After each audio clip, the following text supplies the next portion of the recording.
Hello guys. So most people in the UK are tired of paying high prices for so many things, housing, transportation, and most people are just fed up and now they want to go abroad and they want to explore their options.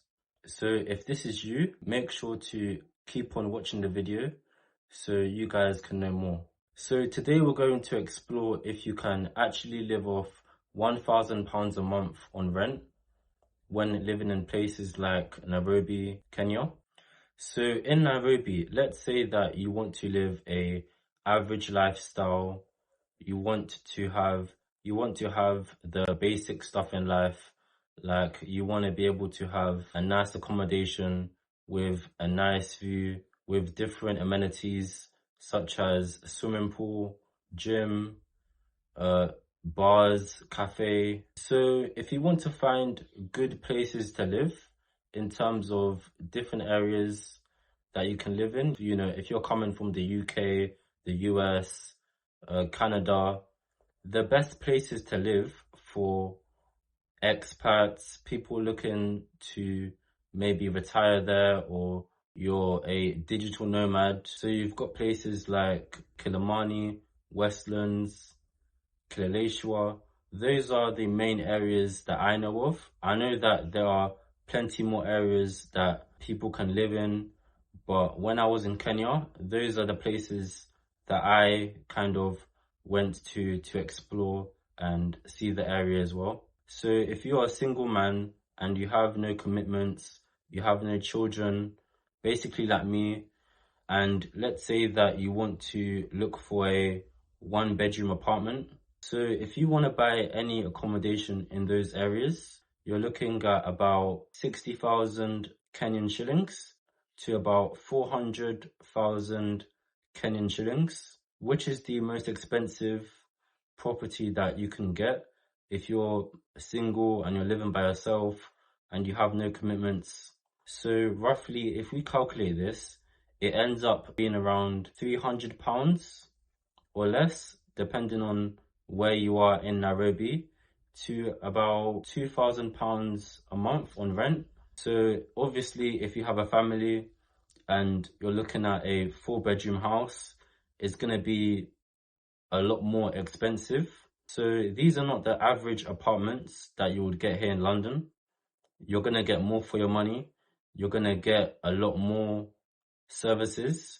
I know that some people that live in Nairobi, they have maids, cleaners that come to their house and clean their house, and that comes with the package of the property. So if you're lucky, you might get that as well. Now, if we compare this to London, you know, London is a big city, so is Nairobi, but this is what you're gonna get if you're staying in London. You're gonna get a shitty room and you're gonna have to share a house, an apartment with someone that you don't even know. So that's what you're getting for about £500 a month. Like, why would you want to put yourself in that situation? So now we're going to talk about the transportation in Nairobi. So in Nairobi, you've got different modes of transport that you can use. You've got matutus. Matutus are basically buses that you can use. So for example, in London, you have the TfL, the buses that you can use. That is basically what the matutus are. They're just a bus service that you can use to get around Nairobi. Obviously, when I was there, I did not really use the matutus just because of the safety aspects of it. I don't know if you know this, but Nairobi is really bad when it comes to people driving on the street. Sometimes I would be going across Nairobi and I would be seeing so many banged up cars, mashed up cars, cars that basically look like they've been wrecked up. Matutus, yeah, I would not really recommend because of the safety aspect. It can be really dangerous. I would recommend taking Uber just to be safe. When I went to Nairobi, I would take Uber to some places. It cost me around 100 to about 300 Kenyan shillings. Of course, later in the day, it might get expensive because of, rush hour and people coming back from work. So it depends on the time of day that you go and travel. So that would determine the price of your Uber. Whereas if I was in London, it would cost me about £5 to about £7 just for a 5-minute Uber ride. So now we're going to talk about the food. Food is relatively cheap here in Nairobi, but it depends on what you get.